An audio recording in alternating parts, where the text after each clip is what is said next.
Compression is really important, especially in narration, because there are going to be points where the narrator is going to get excited, he's going to talk louder. There's going to be points when he's going to talk softer. And we're not trying to take away all the dynamics of their performance, but we want to control the dynamics of their performance because our listeners may be listening in headphones and earbuds, and we don't want all of a sudden things to get very loud. So we just want to control that and make it a very comfortable performance where there's still dynamics, but the dynamics are controlled. So we're going to use this module here called dynamics.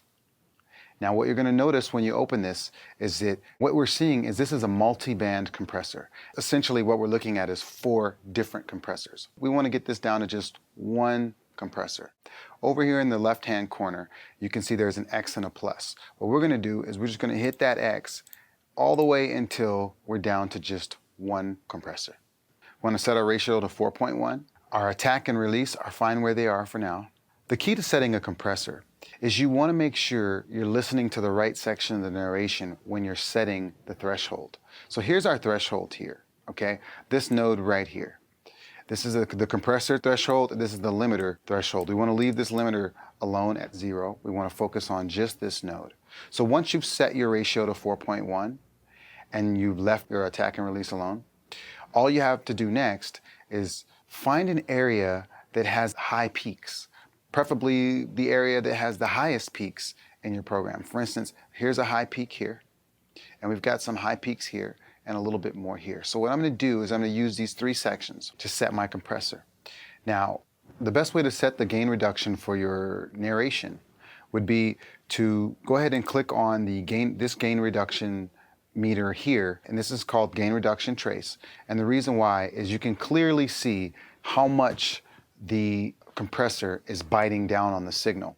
And what we're looking for is around -6. So what we're going to do is we're going to go ahead and pull down our threshold just a little bit at this loud point.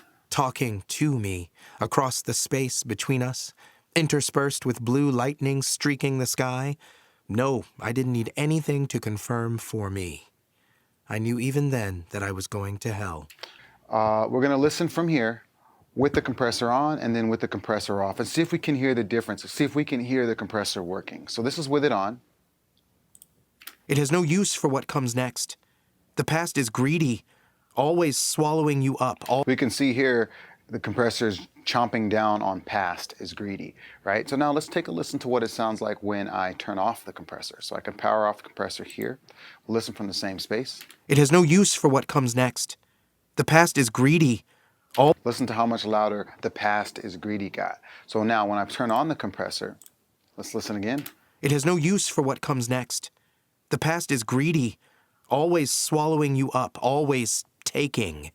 So it's a lot more under control. And we don't even need to compress it that much. So now we can start to pull back off our compressor a little bit and take another listen. It has no use for what comes next. The past is greedy, always swallowing you up, always taking. If you don't hold it back, if you don't dam it up, it will spread and take and drown.